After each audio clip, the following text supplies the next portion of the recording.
There's nothing quite like walking through the door after a long day and getting greeted by a tail wagging so hard your dog's whole body shakes, followed by sweet, sloppy kisses all over your face. For most of us, that's the purest form of love we know.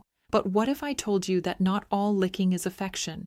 What if your dog pinning your arm down and licking it obsessively for 10 straight minutes, or frantically licking the carpet, the couch, or even the air, isn't love at all?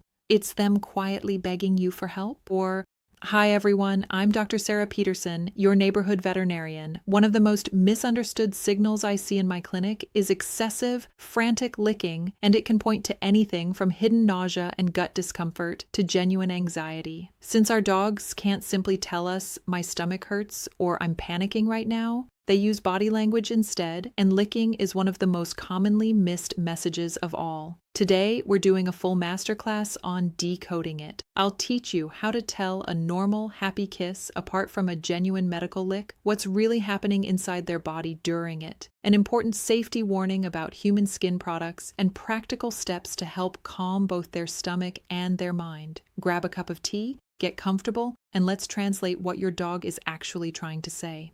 Let's start with the difference between love and panic. To understand when licking becomes a red flag, it helps to understand why dogs lick in the first place. As tiny puppies, their mother licks them to clean, comfort, and stimulate them. So licking becomes biologically wired into their brain as a soothing behavior from the very beginning. Dogs also genuinely enjoy the salty taste of human skin, especially after you've been sweating. So a few gentle licks on your hand at the door, or an affectionate lick on the cheek during cuddle time, that's completely normal grooming and affection. The medical version looks noticeably different. Picture your dog lying beside you and suddenly they start licking their lips repeatedly, swallowing hard, almost gulping air. They might move to licking your arm, but it doesn't feel gentle anymore. It's frantic and repetitive. If you pull your arm away, they simply redirect to the couch cushion, the carpet, or the floor. Their eyes might look glassy or a little distant.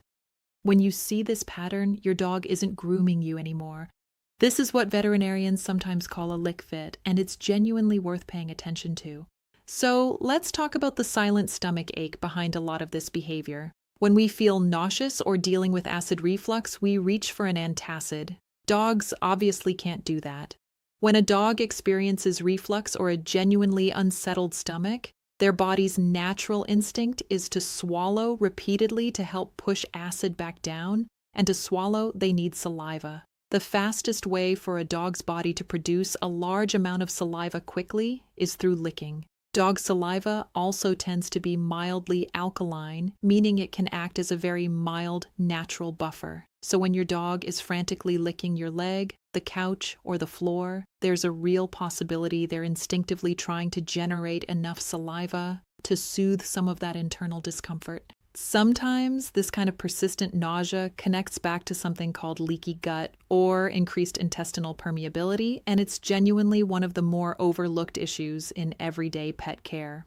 Inside the small intestine, there's a lining made of tightly packed cells that act almost like a security checkpoint, letting digested nutrients through while keeping out harmful bacteria and larger undigested particles. But with a poor diet, ongoing stress, or a recent course of antibiotics, that lining can become inflamed and the tight gaps between those cells can loosen slightly. When that happens, bacteria and larger food particles can slip into the bloodstream more easily than they should, and the body responds with inflammation, bloating, nausea, and general discomfort. And the dog's main way of self-soothing through all of that? Frantic, repetitive licking.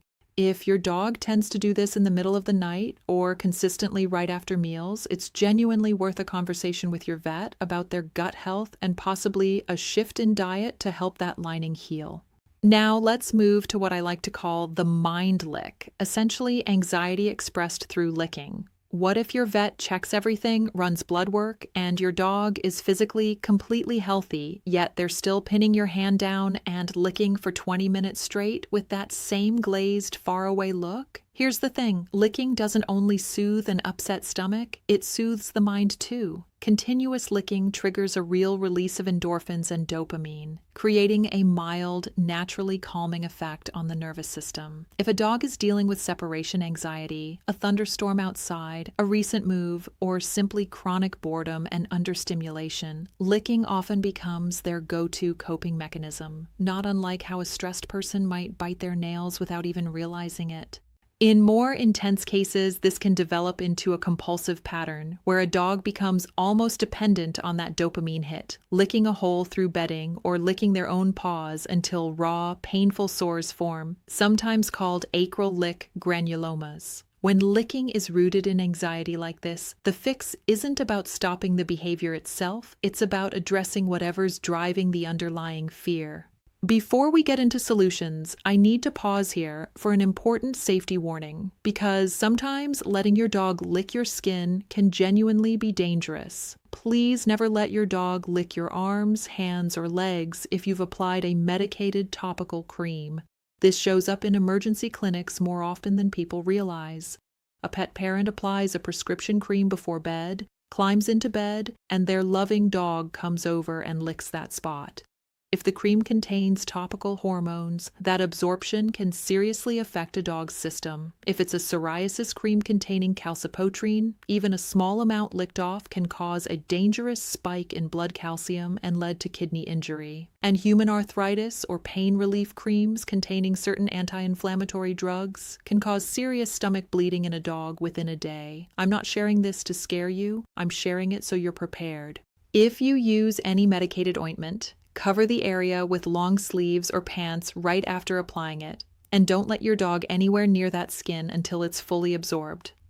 Loving our dogs like family is wonderful, but human medicine and canine biology are simply not the same, and that difference can matter enormously. Now let's talk solutions, because there's real practical help here. First, don't punish the behavior. If your dog is mid-lick fit on the carpet, resist the urge to yell, spray them with water, or push them away forcefully. Remember what we just covered, they're likely in physical discomfort, feeling nauseous, or genuinely anxious in that moment. Reacting with frustration toward an already uncomfortable dog usually just adds more stress on top of what they're already dealing with. Second, redirect that licking somewhere safe. Since we know licking naturally releases calming dopamine, we can work with that instinct instead of against it. Keep a textured silicone lick mat on hand, smear it with a spoonful of plain yogurt, pure pumpkin puree, or completely xylitol-free peanut butter, and freeze it. Always double-check labels, since xylitol, sometimes relabeled birch sugar, is highly toxic to dogs even in small amounts. A frozen lick mat can occupy a dog for a solid stretch of time, giving them that soothing dopamine release safely, tiring out their brain, and steering them away from the couch cushions. Third, support the gut directly. If you suspect the licking is tied to mild stomach upset or early gut imbalance, you can start helping right away. A quality canine-specific probiotic added to daily meals helps repopulate beneficial bacteria. A few tablespoons of plain, unsalted bone broth, free of onions and garlic, can also be soothing. And a small sprinkle of finely ground pumpkin seeds, crushed completely so the nutrients are actually absorbable, can offer an extra gut-supporting boost. And finally, know when it's time to call your vet. If a lick fit happens occasionally, maybe once every few months after your dog got into something they shouldn't have, a lick mat and some bone broth might genuinely be enough. But if this frantic licking is showing up daily, if your dog seems restless and unable to settle, or if it's paired with vomiting or diarrhea, that's not a wait-and-see situation. That's your dog clearly asking for professional help, and a proper exam can rule out or address the deeper cause quickly, whether that's calming an unsettled stomach or addressing anxiety directly. Our dogs communicate in an incredibly rich language. They simply don't use words to do it. Every lick, every tail wag, every strange little habit is genuinely a sentence they're trying to say to you. Taking the time to actually learn that language, understanding that frantic licking isn't just a quirky habit, but sometimes a real plea for comfort, makes you exactly the kind of pet parent your dog is lucky to have? If this opened your eyes to something new about your dog today, hit that like button. It genuinely helps this reach other pet parents who might be watching their dog go through the exact same thing right now. Subscribe so you never miss the next masterclass, and tell me in the comments, is your dog a big kisser? Or have you noticed one of these scarier lick fits before? I read every single comment. Give your dog a gentle, loving scratch behind the ears for me today. Trust your instincts, and I'll see you in the very next video.